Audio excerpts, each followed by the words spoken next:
All right, so let's start out by saying do whatever you do at your own risk.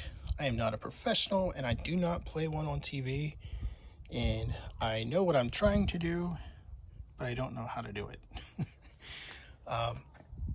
So the goal today is to charge the batteries.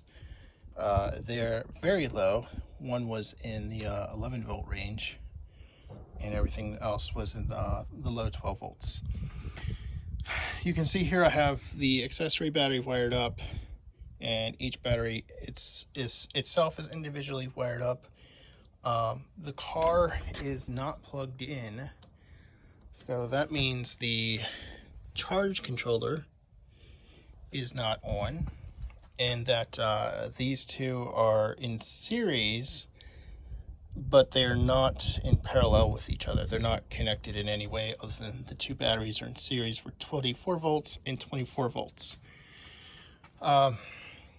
So with that being said, the car did come with a battery tender for 24 volts, but because of the differences, I know with like lithium, there's usually an issue if you try and charge the battery that they're way out of relationship with each other and their voltage difference. I also tried playing it safe. I have a fire extinguisher here. I did pull the car out. I was going to pull the batteries out of the car. I got some, they're not really insulated ratchets, but they are, they're mainly plastic because I'm dealing with, I guess, semi-high voltage up to 48 volts. I didn't want to like drop a wrench or move and make a contact accidentally as I'm taking nuts and bolts off. So this is like the next best thing, I guess, to an insulated. It's like plastic wrapped around metal. It's not really going to deal well with extremely high voltage, but it should be okay in this situation. But I don't know for certain, so don't take my word for it. But anyway, I'll use those later. For now, the goal was to charge individual batteries. And I was just going to get one of these and just charge the accessory battery first to verify it works. And then start charging all those. But now I was like, well, why not just get 5 of them?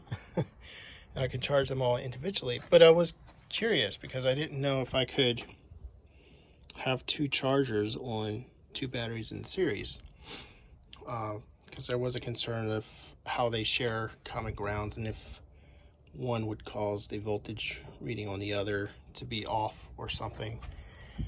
So far I plugged them all in. They seem fine. They seem to be getting voltages similar to what I saw when I took the multimeter to it. I tried unplugging individual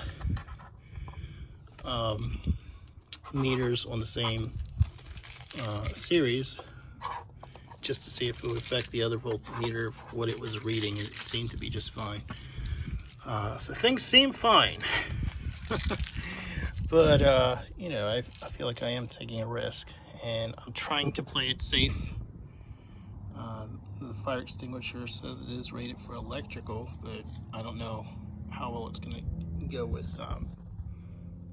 acid or whatnot, but there's semi-safety there. I got this pretty much a power strip that I could just turn on and off, and it has its own breaker in it, and it has enough plug outlets. 5 is good enough. I put on this watt meter thing, kilowatt, and it's only using about 285 watts. That's something I was concerned about, if it was gonna trip the circuit or something. So let's see, 115 volts. It's only it's almost 4 amps. I'm not sure where you see the actual cost that it probably costs me so far. There we go. It's not even a penny yet. Yeah, so this has been running for about 30 minutes now. So hopefully that's it. Looks to be pretty good. I like these. They actually give a readout of the voltage and the progress. You can actually choose the battery types and if it's in winter mode or not. I don't know how well that works out later, but it seems to have a lot of options, and it is compatible with 6-volt batteries. If I change this out to be the original configuration of 8 6-volt batteries, and I'll set these up later so I can easily plug in to either 12-volt or 6-volt, not 12-volt or 24-volt configurations. Once I get bigger sockets, then I can actually get the bolts off of the batteries, but for now, the clips work just fine.